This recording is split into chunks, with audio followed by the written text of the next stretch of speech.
Hey y'all, so I wanted to start a short series talking about the Assemblies in Ḥazon, which is Revelation 2 and 3. This is Yahusha directly showing us these spiritual profiles.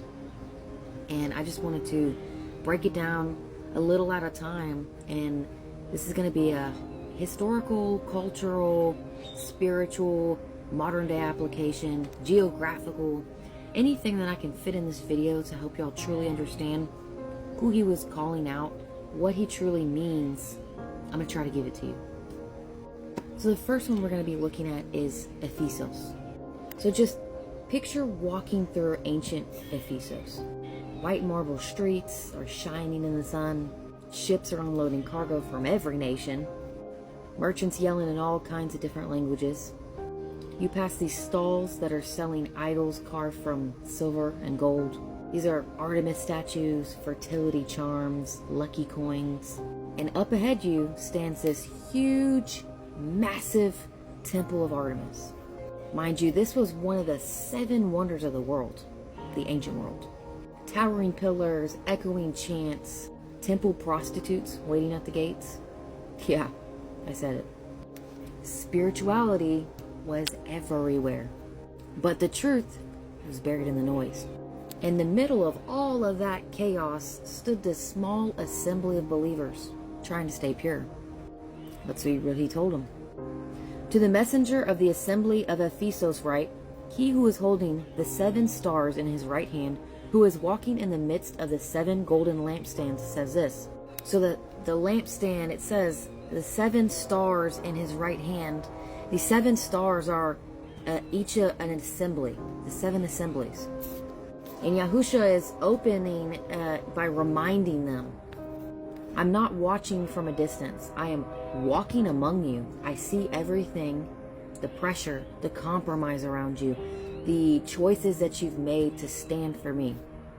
Okay, let's keep reading. I know your works and your labor and your endurance, and that you are not able to bear evil ones, and have tried those who say they are emissaries and are not, and have found them false.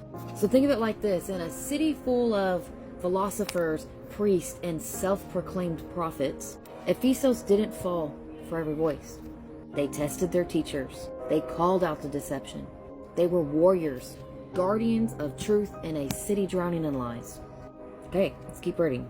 And you have been bearing up and have endurance and have labored for my name's sake and have not become weary. So they didn't back down when the city mocked them. They didn't bend whenever the trade guilds pressured them to join these idol feasts. They worked hard, they held strong, and Yahusha honors their endurance for this. But, he says, but I hold this against you, that you have left your first love. Dang. These were seasoned soldiers, guys. They knew how to fight, but somewhere along the way, they forgot how to feel. So they were still correct, but they were no longer tender. So still obedient, but not intimate, not doing it out of love. Yahusha wasn't rebuking rebellion. He was calling them back from spiritual exhaustion. So remember from where you have fallen and repent and do the first works. So he's giving you 3 commandments right there. So remember, as in go back to where your obedience came from love. Don't just do it out of discipline. The next part, the second one, is repent. It doesn't mean just forgive. It means to repent, and by turning away from running on autopilot. And then the third one is do your first works. So this is do the same works, but you need to have your heart restored while you do it. Or, he says, or else I shall come to you speedily and remove your lampstand from its place, unless you repent. So this is saying if they stayed in motion without the devotion, oh, I rhymed, that was great. Yahusha would remove their witness entirely, himself.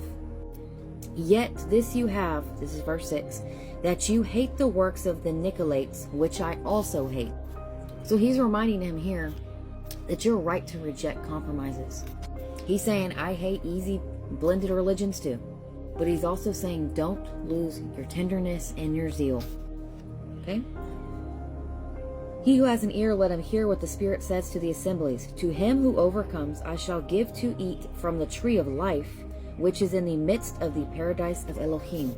So he didn't just command us, he's inviting us. So if you've been fighting for truth, but you're running on fumes, take this as Yahusha's call, not to quit the battle, but to return to the love that made you fight in the first place.